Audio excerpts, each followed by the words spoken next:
tips on LinkedIn. If you guys don't know, that's where I have one of my largest audiences.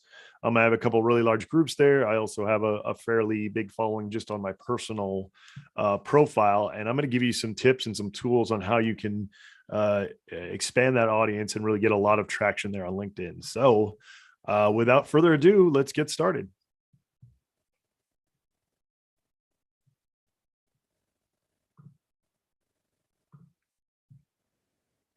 Hey, what's up, everybody? This is Andy Arnott, and today's Seller Roundtable episode's a quick tip episode. Today, I'm going to talk to you guys about how to grow your LinkedIn audience. If you guys don't know, I've been banned off of Facebook multiple times, and I think on the second or third time, they forced me over to LinkedIn because I was not able to get onto Facebook, and needless to say, they wouldn't tell me why I was banned or any of that. So that was an interesting turn of events.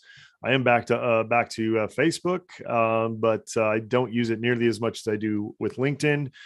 As a professional, as somebody who's a business to business and also business to consumer person, I feel like I get the most value out of LinkedIn. So if you guys haven't done so yet, join LinkedIn, look for me, send me a connection request, and start building your profile there. It's really important, and one of those things that I still feel like today is extremely undervalued. So let's start from the beginning. One of the few things, some of the few things you should do when you're getting started with LinkedIn is make sure your profile is complete and up to date. So that means adding any past work experience, any kind of accreditations, any kind of knowledge, any kind of skills, anything that could be of value to somebody else, or to show off your abilities.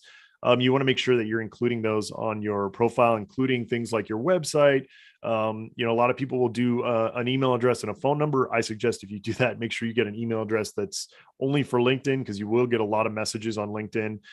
That's one of the things that drives a lot of people away, is when you join LinkedIn that seems kind of spammy. Just kind of ignore that, or kind of push through that, because there is a lot of value to be had there if you kind of get through that. So definitely make sure your profile's up to date. Make sure you have a great photograph, like a main photograph, something that's semi-professional. Try not to wear a baseball cap like I'm doing right now, or have your hair sticking up. Try to look as professional as possible. Make sure that you have a header image. That seems pretty basic, but a lot of people don't know that. And on the header image, I like to fill it with, once again, kind of more things about you. So, say, for example, like me, if you're selling software or marketing services or something like that, you want to put in that header image, how people can get a hold of you, what kind of skills you have, et cetera, et cetera, et cetera. So make sure that profile is up to date. Another thing that's really, really important is make sure that your profile is filled with keywords. And so, once again, if you were a software provider, you'd want to have some keywords in there. SEO, that's my jam. You want to make sure that you have a lot of keywords in your profile that are relevant to being found. So, if you were doing selling pet supplies, you would, maybe want to make sure that you have a lot of pet keywords in there. If you were selling office supplies, maybe you can put in, some office supply keywords. If you're an influencer, maybe, marketing services or social media services, etc. So just make sure that profile is, filled with a lot of keywords. So when people do searches, they'll find you. Same thing goes with when you're posting, right? You want to make sure that you're putting out the most relevant hashtags for what you're trying to talk about on that LinkedIn feed. Another thing is connect with as many people as possible. Unlike, places like Facebook and things like that, where you're supposed to know people. Yes, that is true. You should, try to connect initially with people, but once you get that, my next tip is to just start connecting with people that will provide you with value, and vice versa, people in your industry. So make sure that you're connecting with as many people as possible. LinkedIn allows, I think it's around 50 connections a day. So it's a lot. So you can literally go on there and, and connect with as many people as possible. I highly suggest that. Another really kind of big thing that's overlooked on LinkedIn is local events. So if somebody's throwing a local event in your area on LinkedIn, that's, there's some great networking to be had there. You can also do your own local events a lot of people don't realize that, that the LinkedIn local events, like people are hungry for local events, especially after COVID. They want to see people in person, even introverts like me. They want to get out there. They want to start meeting people, seeing who they can connect with. So try to either attend local events or create some of your own local events, even if it's like 5 or 10 people, but they're relevant to you. They're in your field, or, you can give each other value. I would highly suggest that. The other one is just like Facebook groups have kind of taken a little bit more of a foothold on LinkedIn.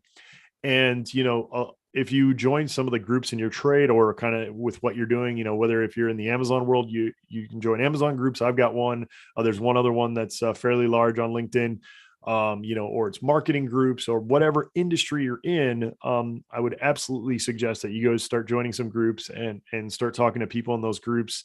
Once again, some of the groups in LinkedIn, and if they're not managed, can be pretty spammy, but that's pretty true for Facebook as well.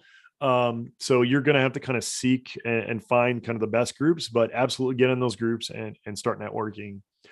Another thing you really want to try to do, of course, this one seems pretty basic, but a lot of people don't do this, is be consistent and post relevant content.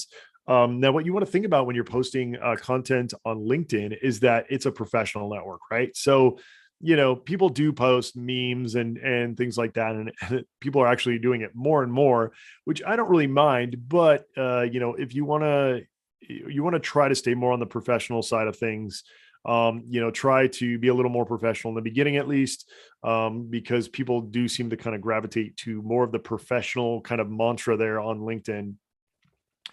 You want to keep your profile updated. We talked about in the beginning, but make sure that whatever you're doing, you're updating your profile in terms of skills or achievements or things like that.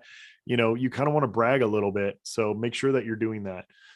Some other kind of features on LinkedIn that get a lot of play, which people once again probably don't know about, are articles. You can create articles, long form articles on LinkedIn. And by creating those articles, you can get a lot of kind of link juice. You can get Google to index it. You can get, LinkedIn to kind of push it up on the feed, things like that. So long form articles, especially if they're niche and not really, saturated in terms of what people are sharing, you could probably get a lot of traction there on LinkedIn. Another thing to think about on LinkedIn, though, is you really have to know the type of audience on LinkedIn. Like I said, it's professional. So if you are a bikini company, say for example, you're trying to sell bikinis or bras or it's, I don't know, toilet seats, things that are more visual or maybe a little risque, or it might not do as well on LinkedIn. But if you're selling a lot of like B2B type stuff, once again, if you were doing like office supplies or business services or consulting, things like that, then LinkedIn is the absolute place that you want to be, because it is filled with professionals, a lot of which who have jobs who pay them, or they have businesses that pay them, so they have money to spend. The other really powerful thing on LinkedIn, which once again, probably very few people have even seen it or tried it, is the LinkedIn search. You can, once you search on LinkedIn, you can then filter by people. And then once you filter down to people, you can then filter down to location. Then you can filter down to either industry or company. There's so much power there. Say for example, that you're a water bottle company, right? And you're trying to get your water bottle in, places like Walmart. You can literally go on LinkedIn, search for employees of Walmart, especially, the people, the buyers and things like that. So you could search Walmart buyers, and then connect with all of them on LinkedIn. And then once you're connected with them, send them messages, bug them, be in their ear to know that, hey, I've got this great product. I really want to, be in Amazon or be in Walmart or Costco or, some of these stores that, it would make a huge impact for your business if you were able to get a foothold there. So don't be afraid to do that. Connect with people, in real life on LinkedIn. They have a feature that's like connect to your address book. And normally I hate that. I hate when you join something, they try to suck all your contacts in. In terms of LinkedIn, though, it's actually really valuable, because what they do is when you import that list from your email, usually Gmail or Outlook or one of those, it will automatically send connection requests to everybody who's already on LinkedIn, who's in your address book, or who you've interacted with in your email account. So that's huge, because for me, it's tens of thousands of people So when I connected my email, I was able to get a ton of connections pretty quickly just using that one little hack. Um, yeah, another thing that you can do is use LinkedIn's InMail. So even if you're not connected to someone, you can send people messages. And I've connected with some really, kind of big names on LinkedIn. That's kind of another uh, bullet point I want to hit, is that like on LinkedIn, you are able to interact with a lot of kind of either celebrities or big entrepreneurs or big businessmen. A lot of times you'll be able to interact with them on LinkedIn, catch them on LinkedIn, where you wouldn't be able to get them on Instagram or some of these other platforms that just are more of a publishing rather than an interacting kind of setup, right? So definitely something else to think about. And also, once again, just participate. Make sure that you're going in and commenting on people's stuff that's relevant, getting your name out there. The other really big thing, which is still, a fairly good way to get some play on LinkedIn, is with live streams. Live streams still get a lot of play on LinkedIn, so they get kind of pushed up in the feed. So if you're doing that, make sure that you're getting some live streaming in, even if it's, even if you have trouble on camera, it's something that you got to challenge yourself to do. I know I've told this story a lot of times, but I used to be terrified to be even on camera. I'm still not the best public speaker, still have a hard time with that. But I did a 30-day challenge for myself where I just got in front of the camera every day for like, even if it was like 5 or 10 minutes, just to get used to being on camera, just to get used to, kind of talking to myself, to the audience, trying to come up with value kind of on the fly. Luckily, my past life kind of helped me be pretty good about thinking on the fly. But those are all, a lot of great things, great ways to get traction on LinkedIn. Now, if you stay to the end, this is where you're going to get, some of the juicy, great stuff. There's software out there that will help you do a lot of this stuff, that'll automate it, that'll help you build your LinkedIn profile really quickly, and get some really big traction and also a lot of business. I've used this to get tons of connection, tons of business connections, tons of events, build a massive audience, build massive groups on LinkedIn. So one of the best ones I've found that's the most inexpensive and really will give you a lot of bang for your buck is called LinkHelp, linkhelp.io. It's a Chrome extension. You set it up. It does a ton of automations, a ton of connections, things like that. I'm not getting any kickback for this. This is just one of the tools that I've used with great success. So linkhelp.io, go there, get that extension. They may have a trial. I think they do. It looks like you can. They have a free trial, so give that a try. Check that out. I think you'll see the value pretty quickly there. Linkhelp.io. If you guys have any questions after this, if you've watched me live or if you're listening to this on the podcast, feel free to reach out to me, Andy@sellerseo.com. I don't mind giving my email address out.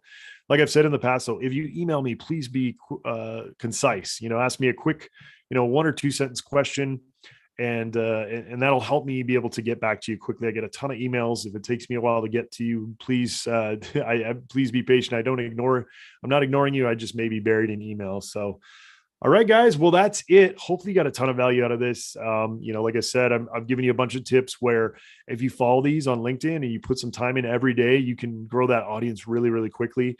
And with kind of any social network, I always tell people building an audience is like buying stock with dividends, right? It's like every time you gain some connections or followers, you kind of add to your value there. And, in 2 or 3 years, if you just keep, stacking those connections and that network effect, within 2 or 3 years, you'll have a massive audience and you'll be able to kind of,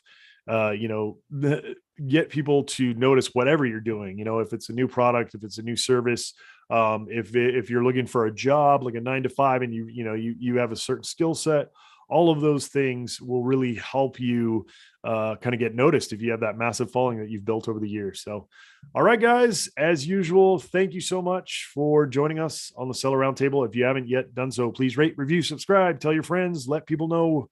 sellerroundtable.com/live Tuesday, 1 p.m. Pacific time. We absolutely love to have you guys come live. We love it. Vlad's here today. Thanks for being here, Vlad. And we'll see you next time on the Seller Roundtable.